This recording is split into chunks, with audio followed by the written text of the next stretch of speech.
Bonjour, la vidéo aujourd'hui c'est pour répondre à la question que boivent les Russes? Que boivent les Russes? Essayez de poser cette question à n'importe qui, n'importe où au monde et vous allez avoir une seule réponse. On va vous dire la vodka. Et c'est bien évidemment vrai qu'il y a de la vodka en Russie, que les gens ils en boivent et que bien évidemment c'est la boisson traditionnelle. Donc on va dire dans un milieu général, ça va être assez consommé surtout par des hommes. Mais en même temps, je ne dirais pas que c'est la boisson la plus populaire. Donc si on commence par le début et on regarde toutes les boissons, il faut quand même dire que la boisson qui doit être la plus consommée en Russie, c'est le thé. Et le thé en Russie, quand on dit thé, on veut dire un thé noir classique. Le thé vert, il est arrivé en Russie beaucoup plus tard. Il est arrivé après l'époque communiste. Et donc le thé vert, si vous en commandez dans un restaurant, il faut bien préciser thé vert. Si vous dites juste un thé, on va vous amener du thé noir.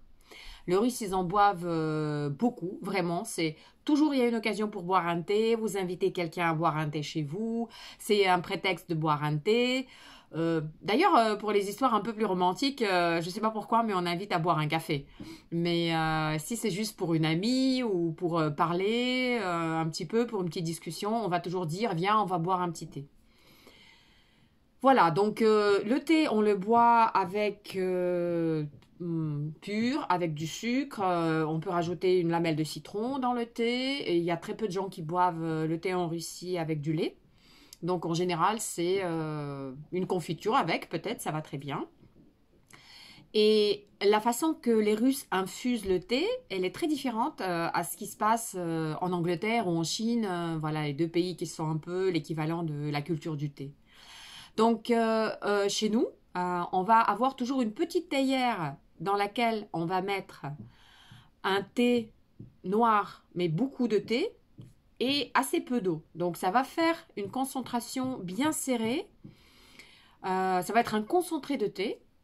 Et quand on va servir le thé à table, qu'est-ce que on va faire? Donc, on va mettre, je ne sais pas, par exemple, un quart de la tasse de ce thé concentré et on va rajouter de l'eau bouillante dans la tasse directement. Comme ça, c'est très facile à servir tout le monde.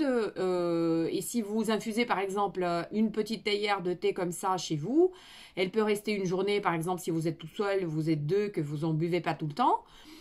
Vous pouvez toujours l'utiliser, même froid. Donc c'est super pratique. Je pense que ça vient aussi du fait que à l'époque, il y avait un système de samovar. Donc un samovar, un mot très russe. Donc un samovar, il était assez spécial. Aujourd'hui, on n'utilise plus les samovars, bien évidemment. Mais un samovar, ça servait à quoi? Ça servait à chauffer de l'eau. Donc le système du samovar, on chauffait de l'eau avec du bois, ou on le mettait quelque part. Mais il y avait toujours que de l'eau dans le grand samovar. Et il y avait des petites théières avec le thé concentré. Donc je pense qu'aujourd'hui, on a gardé un peu ce système de thé, d'infusion de thé. Je pense que c'est à cause des samovars. Après, moi, je prétends pas que je connais la vraie réalité des choses. Bon, pour finir avec des boissons qui ne sont pas des boissons alcoolisées, voilà, j'ai déjà dit qu'on boit du café, mais la culture du café, le café c'était un petit peu une boisson d'élite à l'époque communiste, on n'en avait pas beaucoup. Aujourd'hui avec tous les cafétérias, des Starbucks qui sont en Russie, tout le monde en boit un petit peu. Bon, je trouve que la qualité est moins bonne qu'avant. Et on aime beaucoup le café italien ou aussi le café à l'oriental qui était un peu plus répandu en Union soviétique. Donc les générations plus seniors, ils préfèrent souvent du café oriental au café espresso à l'italienne. Euh, Après, on consomme toutes les boissons un peu comme tout le monde. On a des boissons bien particulières comme le kvass. Mais bon, je dirais pas que ça fait énormément de consommation partout. C'est plutôt une boisson en été qui rafraîchit, qui est bien avec certains plats. Voilà. Mais je sais que peut-être vous attendez l'histoire de la vodka et des boissons alcoolisées. Donc, j'ai ma perception personnelle que les gens, ils en boivent pas autant, mais j'ai décidé de vérifier avant de faire cette vidéo. Donc, j'ai regardé sur Internet. Et ils ont fait une recherche sur des tickets de supermarché Par exemple, pendant la période du confinement, quelle était la boisson la plus achetée alcoolisée en Russie? Et c'est très simple, c'est la bière. C'est la bière, je pense que c'est aussi parce que c'est moins cher, parce que souvent les hommes, ils achètent une bière comme ça pour la boire euh,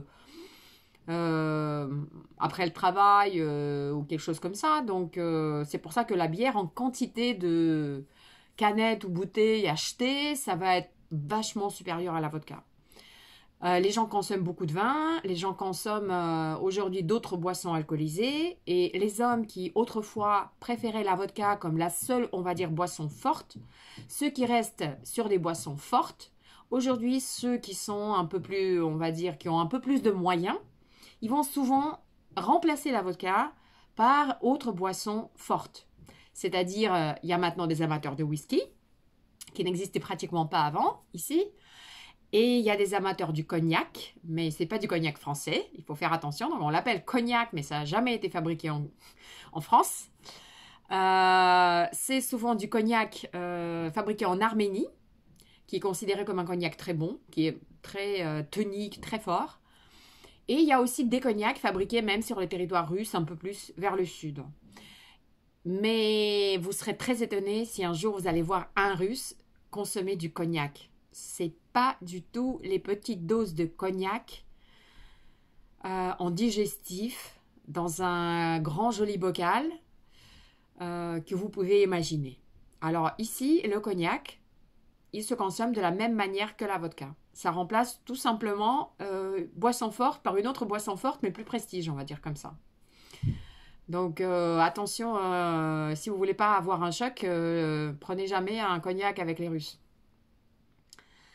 Et pour revenir à la vodka, et en tout cas à la façon à laquelle on consomme plutôt dans le pays l'alcool, il faut dire que si on prend toute l'année et le nombre de jours qu'une personne moyenne va prendre de l'alcool, c'est sûrement pas tous les jours. C'est sûrement pas tous les jours. Et surtout des boissons fortes. Donc en fait, on n'a pas l'habitude de boire à chaque dîner ou même au déjeuner un verre d'alcool, même si c'est un vin. Mais s'il y a une fête, un anniversaire, des fois si c'est le week-end et que tu invites tes amis, mais il faut vraiment qu'il y a une occasion, qu'il y a une vraie occasion. Et dans ce cas-là, sur la table, vous allez avoir de l'alcool, y compris l'alcool fort. Et là, les gens, ils vont un peu se lâcher.